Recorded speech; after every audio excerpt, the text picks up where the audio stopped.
Saudara-saudara pendengar yang kami kasihi dimanapun Anda berada, Anda kembali bersama kami dalam acara Telaga, Tegur Sapa Gembala Keluarga. Saya Gunawan Santoso dari Lembaga Bina Keluarga Kristen, akan berbincang-bincang dengan Bapak Heman Elia Magister Psikologi. Beliau adalah seorang dosen di Seminari Alkitab Asia Tenggara, Malang. Perbincangan kami kali ini tentang mengatasi kecanduan terhadap internet. Kami percaya acara ini pasti bermanfaat bagi kita sekalian dan dari studio kami mengucapkan selamat mengikuti. Pak Heman, kalau bicara tentang internet itu rasanya sekarang sudah biasa ya, hampir di sudut-sudut jalan kita bisa menemukan warung-warung internet di mana kita bisa menggunakannya, dan di satu sisi internet ini bisa membantu pekerjaan kita, tetapi di sisi lain juga kadang-kadang ada dampak negatifnya.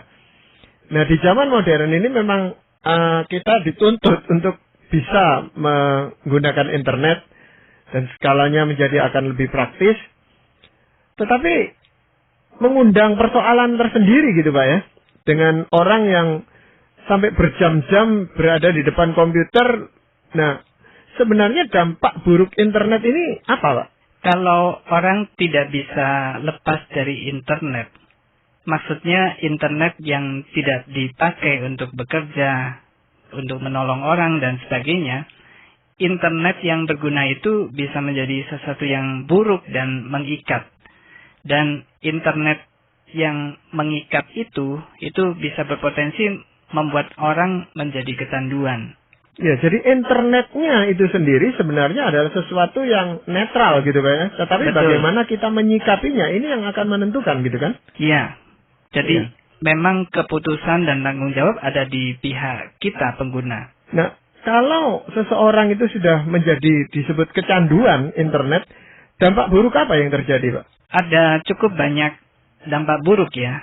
Misalnya seorang peneliti dan terapis perilaku yang banyak membahas tentang keterkaitan dengan internet, David Greenfield, dia mengatakan demikian.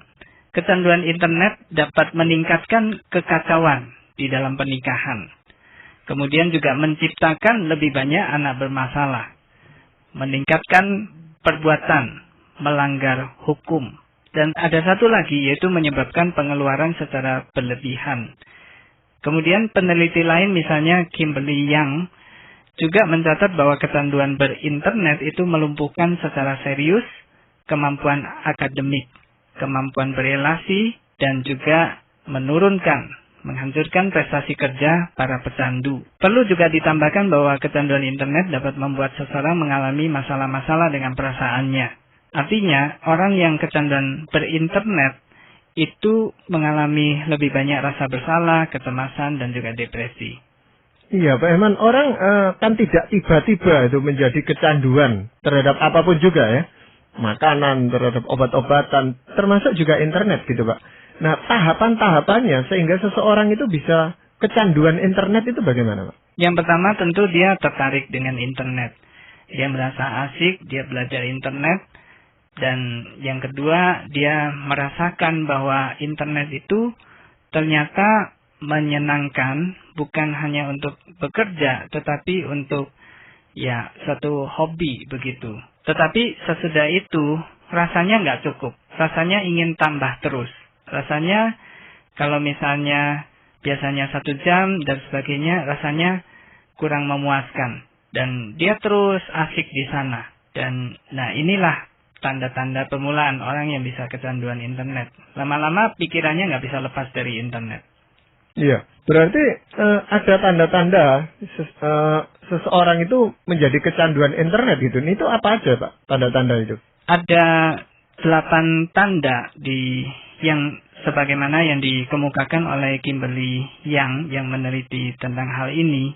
Dan tanda-tanda ini mirip dengan tanda-tanda kecanduan untuk hal yang lain, misalnya kecanduan terhadap obat-obatan tertentu dan sebagainya.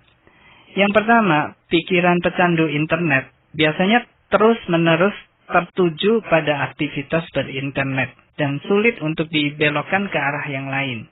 Apalagi kalau pekerjaannya sudah berhadapan dengan komputer. Kedua, ada kecenderungan penggunaan waktu berinternet yang terus bertambah. Jadi, kali ini misalnya dia menggunakan internet 1 jam. Ya, dia sudah mulai bisa berhenti. Tapi kemudian 1 minggu kemudian, 1 jam nggak cukup, 1,5 jam. Dengan cepat bertambah lagi, 2 jam. Dengan cepat bertambah lagi, sampai akhirnya misalnya 5 jam pun rasanya kurang puas.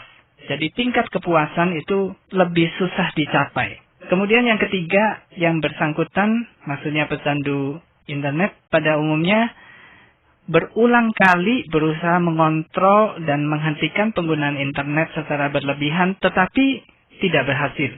Yang keempat, biasanya waktu menggunakan internet ada perasaan tidak nyaman, murung, cepat tersinggung, kalau misalnya yang bersangkutan berusaha menghentikan atau dihentikan, diinterupsi waktu dia menggunakan internet. Ya, dan ini memang sekalipun ada 8 tanda yang tadi nanti yang keempat juga akan Pak Heman sampaikan, itu sebenarnya orang tidak menyadari, Pak, bahwa dia dalam proses menuju ke kecanduan itu tadi. Dia sendiri tidak sadar bahwa waktunya bertambah dan sebagainya, dan ya akhirnya terjerumus ke sana. Nah, ini tanda yang berikutnya apa, Pak? Misalnya lagi yang kelima ini, ada kecenderungan untuk tetap online, melebihi dari waktu yang ditargetkan. Jadi dia sudah menentukan bahwa saya nggak akan menggunakan internet lebih dari waktu yang dia sendiri targetkan. Tetapi akhirnya yang bersangkutan tetap penggunaannya melebihi dari waktu yang dia targetkan sendiri. Yang keenam, penggunaan internet sudah membawa risiko hilangnya relasi yang berarti, bermakna.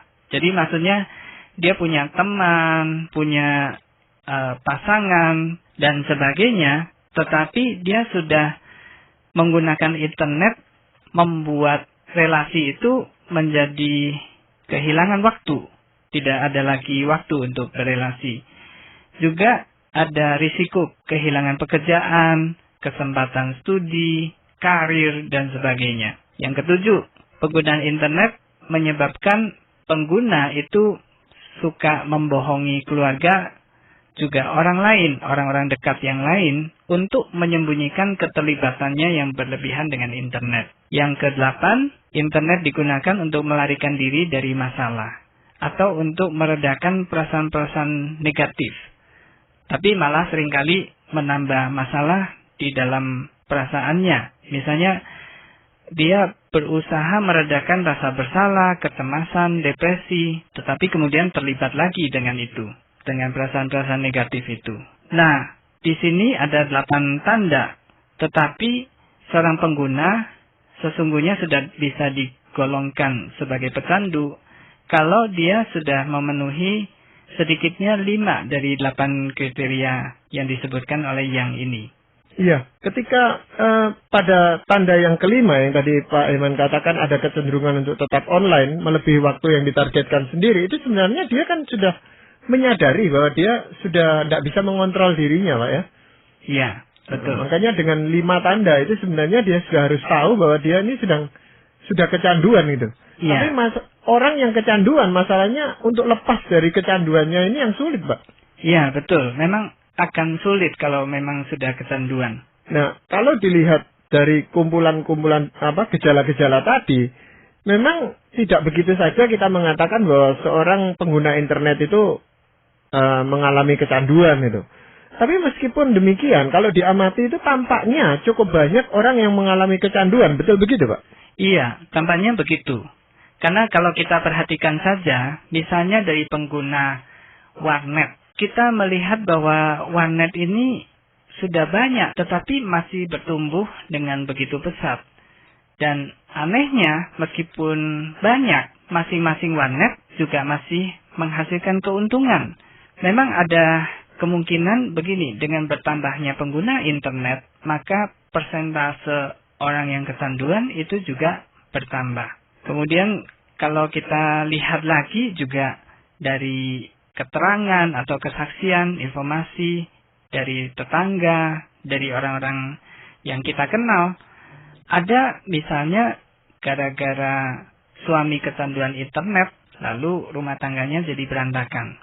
Juga ada anak-anak sekolah yang sampai tidak mau pulang, menginap di warnet, sampai bolos sekolah dan sebagainya. Nah, jelas ini adalah tanda-tanda mereka itu kecanduan internet. Dan seringkali ya masalah-masalah begini tampaknya tidak merupakan hal yang dipandang serius oleh banyak orang dan tidak merasa ini perlu diatasi. Padahal ya ini sudah serius sekali. Kalau di luar negeri, terutama di negara-negara barat yang sudah maju, masalah ini tidak dianggap lagi sebuah masalah yang harus ditutupi. Dan mereka datang dengan sukarela kepada psikolog atau konselor untuk mengatasi kecanduan internet. Memang kecanduan internet atau kecanduan apapun itu harus ditangani secara serius sedini mungkin, Pak ya. Iya. Jadi kalau makin lama makin sulit penanganannya nanti gitu. Tapi memang sangat benar apa yang tadi diuraikan. Memang ada seorang tokoh pemasaran yang mengatakan bahwa kalau sekarang mau bergerak di bidang jasa yang terbaik itu adalah lewat warung internet ini. Membuka warung internet ini akan menghasilkan keuntungan yang luar biasa besarnya gitu, Pak, katanya. Ada yang bilang begitu. Iya, mungkin itu betul juga pengamatannya karena orang cenderung menjadi kecanduan dengan internet ini. Nah, sebenarnya apa yang menarik dari internet itu sehingga orang dibuat kecanduan itu, Pak? Ada beberapa hal, misalnya di internet kita bisa mendapatkan informasi yang hampir tanpa batas mengenai berbagai hal, banyak sekali, dan banyak hal yang tabu dibicarakan dan tidak enak kalau diketahui oleh orang lain itu juga tersedia di internet dan bebas di-download oleh orang-orang tanpa diketahui oleh orang lain.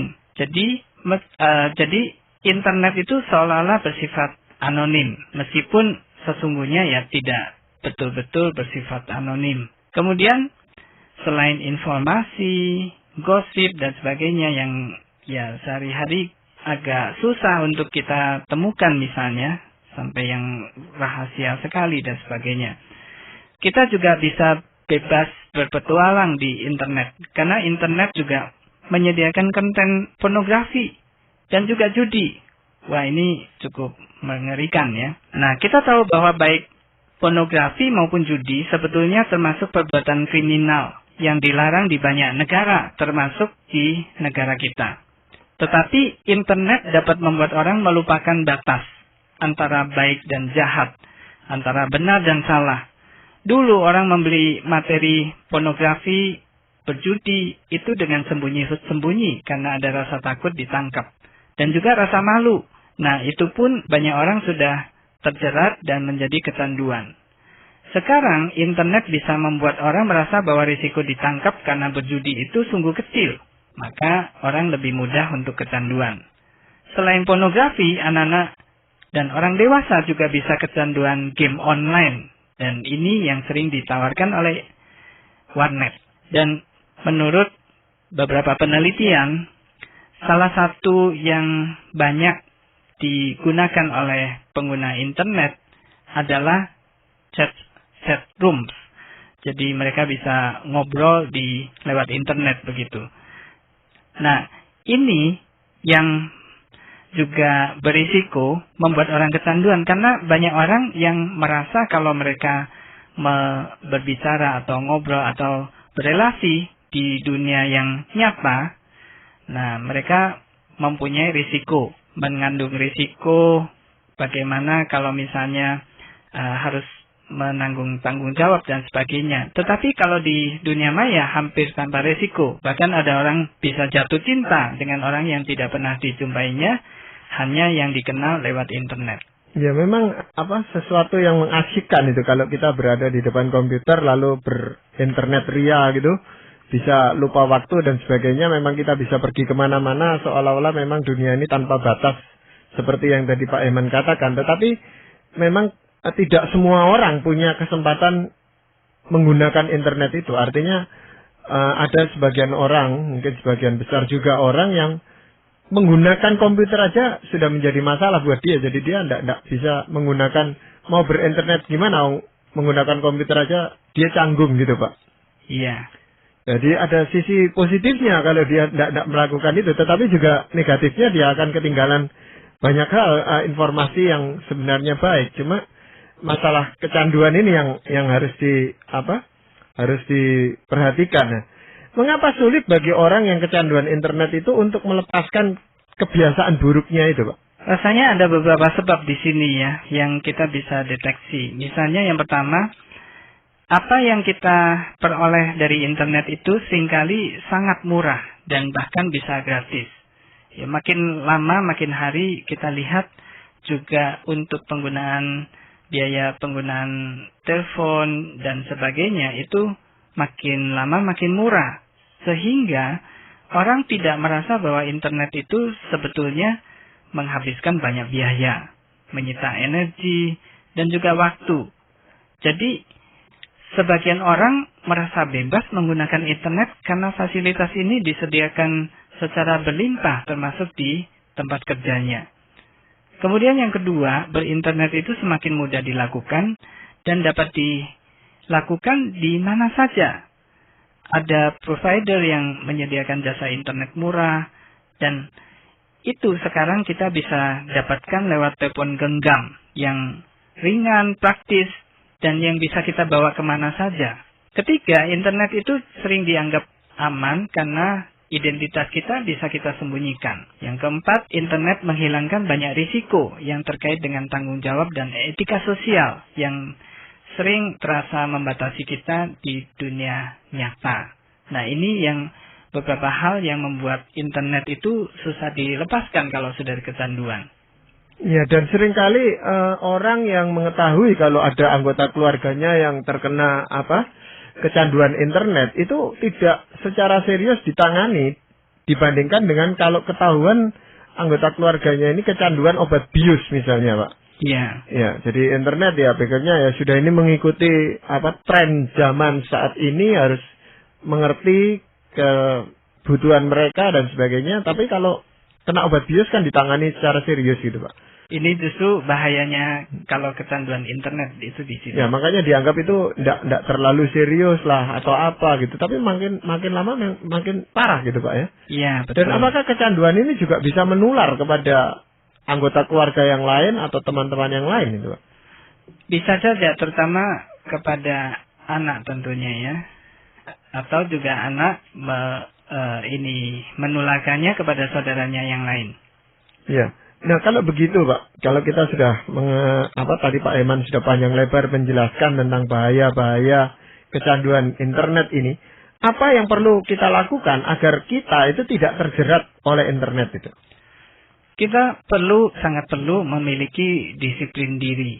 Dan kalau kita merasa lemah di dalam disiplin diri ini ketika berinternet, beberapa hal saya bisa ajukan sebagai saran untuk kita lakukan. Misalnya saja, waktu berinternet kita mengajak teman yang kira-kira bisa mengingatkan kita ketika kita tenggelam dalam keasikan berinternet. Atau misalnya menaruh komputer dan internet, misalnya di rumah dan di tempat kerja, itu di tempat yang terbuka. Sehingga waktu kita berinternet, kita berada di tempat publik di mana kita bisa dilihat, diamati oleh banyak orang. Nah, kenyamanan berinternet seperti ini memang berkurang, tetapi akan mengurangi risiko kecanduan. Yang berikutnya lagi, misalnya kita kalau berlangganan internet, itu sebaiknya kita tidak berlangganan kalau tidak sangat perlu. Dan kalau kita memang sangat perlu dan harus berlangganan, maka kita sebaiknya membatasi diri ketika harus berlangganan atau ketika kalau kita harus ke warnet untuk berinternet. Jadi membatasi diri kita. Yang berikutnya lagi, misalnya kita bisa menggantikan aktivitas berinternet dengan aktivitas atau hobi lain yang lebih berguna. Nah, sebaiknya kita mencari hobi yang terus-menerus kita tekuni dan kita tinggalkan. Kalau kita tidak bisa menguasai diri kita ketika berinternet. Ya, memang seringkali kalau untuk game, untuk permainan ya, satu-satunya cara yang ditempuh adalah membatasi waktu memang. Jadi saya hanya mau main game ini sampai jam sekian, lalu dibunyikan alarm atau apa yang mengingatkan kita. Kalau ngajak teman itu kadang-kadang juga teman hanya untuk jadi pengingat ini, lalu dia sendiri juga keasikan main sehingga sama-sama lupa. Tapi kalau ada alarm yang berbunyi itu biasanya kita tersadar bahwa waktunya sudah habis gitu. Kita harus berhenti, Pak. Gimana ya? Ya, ini salah satu yang bisa kita lakukan. Tapi selalu memang ada risiko-risiko seperti itu ya. Misalnya teman ikut larut main dan sebagainya. Iya. Tetap kita harus menjaga diri kita. Dan kadang-kadang kita hanya berpikir, tambah sebentar lagi ini sudah hampir habis, ini kita hampir selesai. Kita selalu dikejar dengan itu, dengan niatan untuk melanjutkan dan akhirnya bisa berkepanjangan lagi gitu, Pak. Iya. Kalau ke warnet itu biasanya kita juga sarankan untuk membawa uang secukupnya. Jadi kita kan tahu 1 jamnya berapa, lalu ya pakai untuk 2 jam ya. Bawa uang secukupnya. Betul, itu salah satu cara untuk membatasi diri. Iya. Kunjungan ke situs-situs itu bisa direncanakan dari rumah itu atau sebelum kita bekerja di internet atau sebelum kita membuka internet. Kita sudah tahu situs-situs mana yang akan kita kunjungi sebenarnya. Jadi seperti kalau kita pergi berbelanja ke supermarket itu kita sudah membawa catatan dari rumah mau belanja apa gitu, Pak. Iya. Sehingga kalau kita menghadapi internet juga harus diperlakukan seperti itu saya rasa. Iya. Ya. Yang penting adalah kita membatasi diri. Nah itu yang sulit justru. Justru yang sulit itu adalah bagaimana kita membatasi diri untuk tidak larut dan bahkan kecanduan internet itu tadi, Pak. Iya, iya. Dan dalam pembicaraan kita tadi itu, Pak, Bapak mengatakan bahwa kecanduan internet juga dapat berkaitan dengan hal yang tidak pantas dan berdosa. Itu misalnya seperti berjudi atau mengonsumsi pornografi. Ini mengatasinya bagaimana, Pak? Sangat penting bagi kita untuk menyadari bahwa Tuhan melihat apa yang kita lakukan. Dan juga apa yang kita lakukan itu pasti ada efeknya buat kita. Dosa dan hal yang tidak berguna yang kita lakukan akan mendukakan Tuhan. Kita juga bisa mengalami kehancuran rumah tangga. Itu dampaknya. Jadi dengan berpegang teguh pada kesadaran ini, kita tanamkan dalam diri kita rasa takut dan hormat kepada Tuhan. Kita juga perlu kembangkan rasa tanggung jawab dan kasih di dalam diri kita, yang membuat kita berani mengorbankan kesenangan pribadi kita dan berbuat yang terbaik untuk kesejahteraan baik diri kita maupun keluarga kita. Ya, ini yang terpenting mungkin nasihat yang Pak Iman sampaikan ini, bahwa di dalam kita berinternet kita tetap melihat bahwa Tuhan itu memperhatikan apa yang kita sedang lakukan. Di sana akan timbul rasa takut, rasa hormat kita kepada Tuhan. Kalau tidak ada itu memang agak sulit mengatasinya, Pak Iman. Betul. Ya, tetapi masalahnya kalau kita sudah berinternet itu lalu lupa bahwa ada Tuhan yang mengawasi itu, seringkali kita sudah keasikan dengan internet itu tadi. Iya, iya. Makanya kita harus ingatkan terus dan tanamkan di dalam diri kita. Ya, kalau perlu memang meletakkan tulisan di depan komputer gitu, sehingga mengingatkan kita tentang waktunya, tentang ya itu tadi yang harus kita jaga, kesucian kita sendiri. Memang kenyataannya bahwa orang yang kecanduan internet itu untuk melihat hal-hal yang cabul dan sebagainya, pornografi seperti itu tadi, itu akan merusak keluarga karena dia lebih asyik dengan komputernya daripada dengan istrinya atau suaminya, Pak Iman. Nah ini karena pengaruh apa sebenarnya, Pak? Ya, kecenderungan kita untuk larut, untuk berdosa dan untuk tidak bertanggung jawab. Kecenderungan kita untuk menuruti keinginan-keinginan kita sendiri, untuk memikirkan diri, itu yang seringkali membuat kita larut di dalam internet. Iya, jadi di dalam hal ini sebenarnya kita tidak bisa menyalahkan internetnya itu sendiri atau semua fasilitas yang bisa diberikan oleh internet, tetapi ini menjadi tanggung jawab kita itu, Pak. Tepat sekali, Pak Gunawan. Dan internet kan bisa sangat berguna. Dan tantangan bagi kita untuk memutuskan supaya kita mengambil hal yang berguna dan meninggalkan hal yang tidak berguna. Ya, ini karena ada sebagian orang yang menganggap bahwa internet itu alat setan itu untuk merusak rumah tangga, merusak kehidupan moral orang Kristen. Ini bagaimana menurut Pak Iman? Tentu ada hal-hal atau dampak samping dari itu ya. Di dalam segala hal, segala sesuatu kemajuan teknologi, termasuk televisi, itu ada dampak positif dan dampak negatifnya. Dan sekali lagi tergantung kepada kita, seperti yang tadi Pak Gunawan sampaikan. Bagaimana kita memilih yang baik. Kita memanfaatkan teknologi untuk sesuatu yang bermanfaat buat kita. Ya, memang tidak bisa serta-merta dikatakan bahwa ini alat setan atau apa gitu Pak. Produk dari kejahatan gitu. Iya betul, bahkan siaran kita ini pun bisa di-download ya Pak, dari internet. Makanya itu nanti kita tidak berani melakukan itu nanti kalau seperti itu. Nah Pak Iman, untuk mengakhiri perbincangan kita ini mungkin Pak Iman mau menyampaikan firman Tuhan. Saya ingin sampaikan yang saya kutip dari Lukas pasal 11 ayat 34 sampai 36. Ini adalah perkataan Tuhan Yesus. Matamu adalah pelita tubuhmu. Jika matamu baik, teranglah seluruh tubuhmu. Tetapi jika matamu jahat, gelaplah tubuhmu. Karena itu, perhatikanlah supaya terang yang ada padamu jangan menjadi kegelapan. Jika seluruh tubuhmu terang dan tidak ada bagian yang gelap, maka seluruhnya akan terang. Sama seperti apabila pelita menerangi engkau dengan cahayanya. Perkataan Tuhan Yesus ini sengaja saya kutip di sini karena kita berinternet terutama dengan menggunakan mata sebagai pintu masuknya. Apa yang kita lihat lewat internet bisa membuat tubuh kita terang. Atau sebaliknya, menjadi gelap. Biarlah firman Tuhan ini dapat menjadi pedoman buat apapun yang kita lakukan. Ya, terima kasih Pak Iman untuk perbincangan yang sangat bermanfaat ini. Dan para pendengar sekalian, kami juga mengucapkan banyak terima kasih. Anda telah mengikuti perbincangan kami dengan Bapak Heman Elia, Magister Psikologi dalam acara Telaga, Tegur Sapa Gembala Keluarga. Kami baru saja berbincang-bincang tentang mengatasi kecanduan terhadap internet.